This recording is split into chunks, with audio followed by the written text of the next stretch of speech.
Well, for months, school districts have been awaiting guidance from the state on opening plans for the upcoming school year.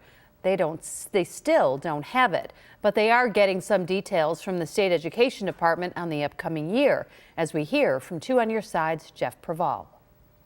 In a memo to school districts, the state education commissioner says the best that her department can offer to school districts when it comes to health-related preparations for September is that CDC guidelines should be the basis until further information comes from the state.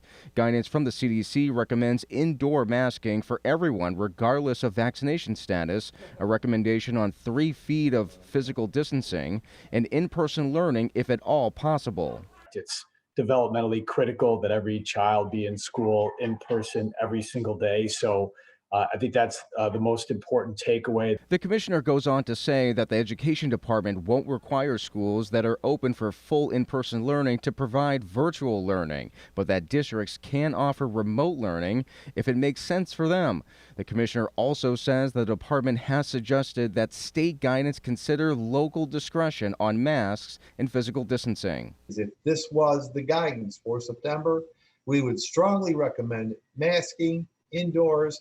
We would have masks on buses, but we would have kids in school, and we would accept a parent or a child who doesn't want to wear a mask. Some local school leaders have said summer school guidance, which says masks are optional, should remain to start the school year, since there have been no COVID outbreaks in local schools. There's an experience that we can point to right now happening in schools across Western New York with respect to in-person learning and mask optional environments without physical distancing requirements.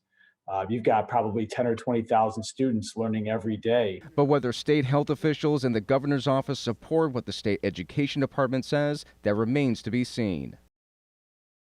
Now, a spokesperson for the state health department says in a statement that it is difficult to predict what will be best for schools because COVID data is constantly changing and that the state continues to review new CDC guidance.